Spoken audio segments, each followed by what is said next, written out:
దీని ప్రధాన కారణం ఎవరంటే రాష్ట్ర ప్రభుత్వం యొక్క చాతకాంతనం.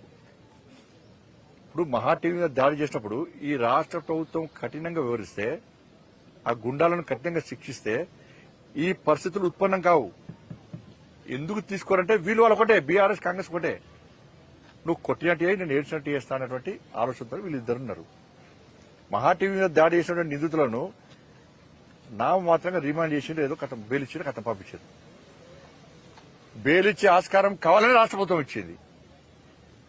ఆ రోజు కఠినంగా వివరిస్తే ఇలా ఏబిఎన్ మీద దాడి చేస్తాం అనేవాళ్ళు కాదు. ధైర్యంగా మీద దాడి చేస్తామంటే నేను అడుగుతున్నా, ఇప్పటికే మరి రామచంద్ర గారు ఆదేశించారు యువమోర్చాలను. ఇలా బీఆర్ఎస్ పార్టీకి ఒక ఛానల్ ఉన్నది.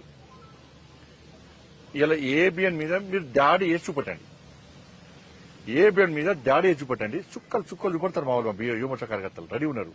మీకు అక్కడక్కడ 10 మంది 20 మంది వస్తారు. మీకు మా వాళ్ళు 100 మంది ఉన్నారు. మా వాళ్ళు 100 మంది ఉన్నారు.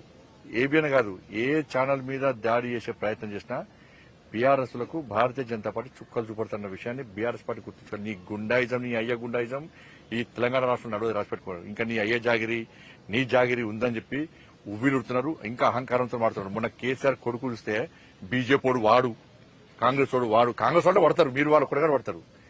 ఇంకొకసారి బీజేపీలను వాడు వీడని వాడితే బిడ్డని కాన్వాయి రోడ్ల మీద ఎదుర్కొంటూ చేస్తాం. బిడ్డ నువ్వు తమాషాలు చేస్తున్నావు బాగా. నీ అయ్యని చూసి నీ బతికేంది, మీ అయ్య బతికేంది, మీ బతికేంది. ఎస్, రాధాకృష్ణ అనేది వాస్తవం. తెలంగాణ ఉద్యమం కంటే ముందు మీ ఆస్తిపాస్తులేంది, నీ కుటుంబ ఆస్తిపాస్తులేంది. 3 తల షర్ట్ వేసుకున్నావు నువ్వు.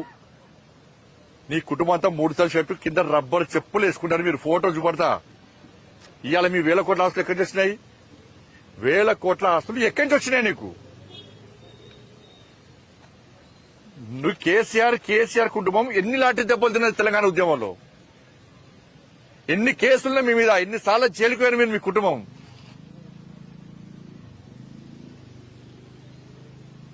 తెలంగాణ రాష్ట్రం అప్పుల పాలైంది.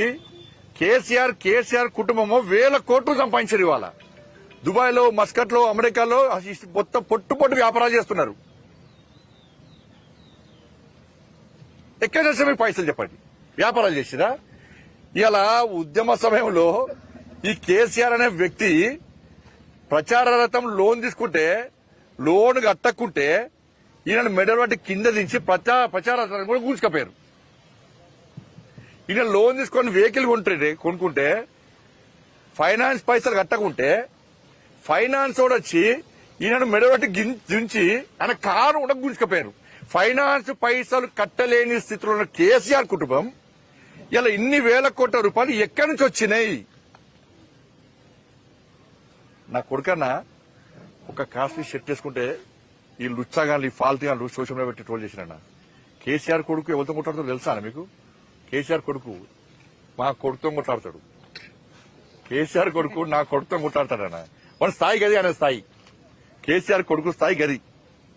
అంటే మా పిల్లలు బట్టలు వేసుకోవద్దన్నా, కాస్ట్లీ బట్టలు వేసుకోవద్దన్నా, షూ వేసుకోవద్దన్నా, బండ్లు కొనుక్కోద్దన్నా, బిచ్చపులొక్క తిరగాలన్నా మేము.